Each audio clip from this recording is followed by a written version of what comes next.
Hello दोस्तों, मैं रोहित सिंह स्वागत करता हूं आपका एक बार फिर से अपने यूट्यूब चैनल पाठशाला वाईटी ज्ञान में। और आज हम जानेंगे यूनाइटेड नेशन के बारे में और यूएन की कुछ इम्पोर्टेंट एजेंसीज एंड ऑर्गेनाइजेशंस के बारे में जो कि कॉम्पिटिटिव एग्जाम्स में बहुत बार पूछे गई है। फॉर एग्जांपल डब्ल्यूएचओ के बारे में पूछा गया है कि ये ऑर्गेनाइजेशन कब इस्टेब्लिश हुई, इसका हेडक्वार्टर कौन सी कंट्री में है, एट प्रेजेंट इसके हेड कौन है और इसका मेन ऑब्जेक्टिव, पर्पस और फंक्शन क्या है। तो वीडियो में हम सारी important UN organisation and agencies cover करेंगे। वीडियो को लास्ट तक देखें, आपके लिए काफ़ी यूज़फुल रहेगी। और अगर आपने हमारे चैनल को अभी तक सब्सक्राइब नहीं किया तो उसे सब्सक्राइब करें। तो चलिए शुरू करते हैं। दोस्तों, सबसे पहले एक ब्रीफ इंट्रोडक्शन ले लेते हैं यूएन का। जब वर्ल्ड वॉर वन 11 नवंबर 1918 को ख़त्म हुआ, उसके बाद दुनिया की तमाम कंट्रीज़ मिली। कम से कम 28 से 30 कंट्रीज़ ने एक मीटिंग करी जिसका नाम रखा गया पेरिस पीस कॉन्फ्रेंस, पेरिस शांति सम्मेलन।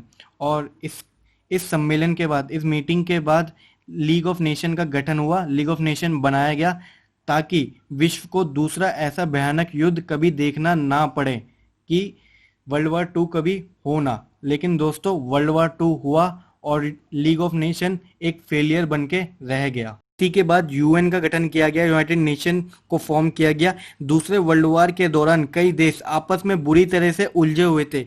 भीषण युद्ध के दौरान जरूरत महसूस की गई एक ऐसे संगठन की जो उन कंट्रीज के बीच के विवादों का निपटारा कर सके, सारे कॉन्फ्लिक्ट को रिजॉल्व कर सके, साथ ही साथ मानवता से जुड़े उन मुद्दों पर फैसला ले सके जिन पर कोई देश अकेला फैसला लेने का हकदार नहीं है। दुनिया भर में सुरक्षा, शांति, जलवायु परिवर्तन, मानवाधिकार, आतंकवाद, लैंगिक समानता जैसे मुद्दों को ध्यान में रखते हुए इस संगठन को बनाया गया था। अमेरिका के पूर्व राष्ट्रपति रूजवेल्ट ने इस यूनाइटेड नेशन नाम का इस्तेमाल सबसे पहले 1 जनवरी 1942 को किया था और ये दौर था सेकेंड वर्ल्ड वॉर का, दूसरे विश्व युद्ध का। इस दौरान 26 देशों के प्रतिनिधियों को शामिल कर यूनाइटेड नेशन के लिए एक घोषणा पत्र तैयार किया गया था और साल 1945 में यूनाइटेड नेशन चार्टर तैयार करने के लिए अमेरिका के सैन फ्रांसिस्को में एक आयोजन हुआ जिसमें दुनिया के 50 देशों के प्रतिनिधियों ने हिस्सा लिया था। और इस चार्टर पर 26 जून 1945 को दुनिया के 50 देशों ने हस्ताक्षर किया और 24 अक्टूबर को ऑफिशियल तौर पर यह संगठन की स्थापना हुई। ऐसे में हर साल 24 अक्टूबर को यूनाइटेड नेशन डे के तौर पर भी मनाया जाता है। भारत इस संगठन की स्थापना के महज 6 दिन बाद यानी 30 अक्टूबर 1945 को इसका हिस्सा बन गया था। दोस्तों, ऐसे फॉर्म हुआ था यूनाइटेड नेशन ऑर्गेनाइजेशन। और अगर बात करें इसके हेडक्वार्टर की तो इसका हेडक्वार्टर है न्यूयॉर्क, यूनाइटेड स्टेट्स में। और इसके हेड है रिसेंटली अंटोनियो गुटेरेस। दोस्तों, अब बात करते हैं यूएन की कुछ इंपॉर्टेंट एजेंसीज के बारे में जो कि एग्जाम्स में बार बार पूछी जाती है। तो फर्स्ट है ILO, इंटरनेशनल लेबर ऑर्गेनाइजेशन। ये इस्टेब्लिश हुई थी 1919 में और इसका हेडक्वार्टर है जेनेवा में।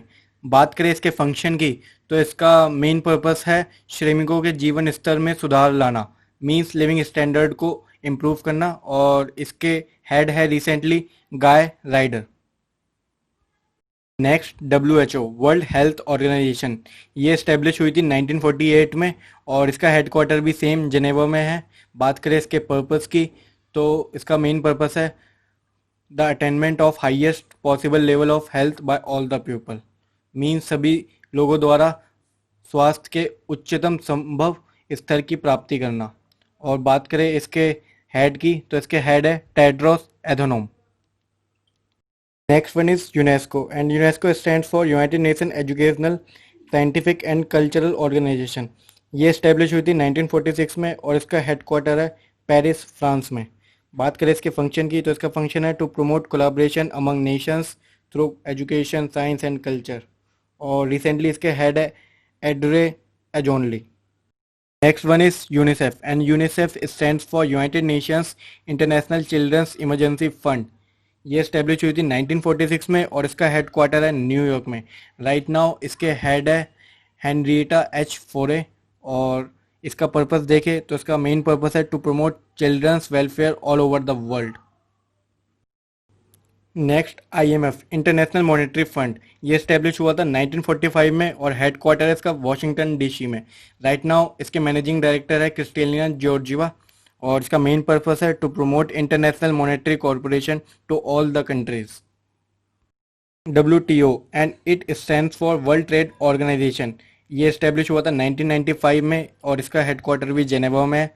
मेन फंक्शन है इसका to set rules for world trade to reduce tariffs and taxes.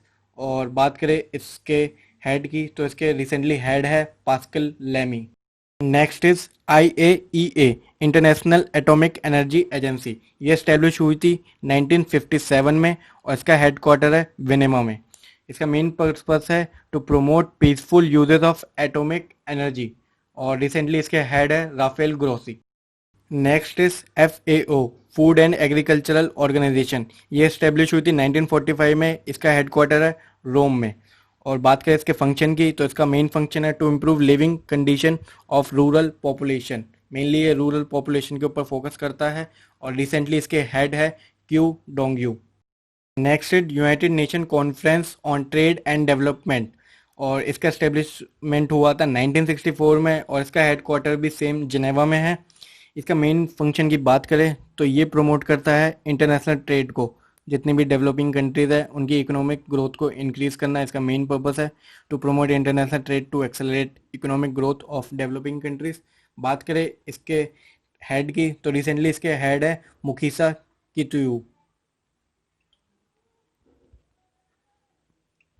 Next is UNDP United Nation Development Programme और ये इसका एस्टेब्लिशमेंट हुआ था 1995 में और हेडक्वार्टर की बात करें तो इसका हेडक्वार्टर है न्यूयॉर्क में और राइट नाउ इसके हेड है अचीम स्टीनर।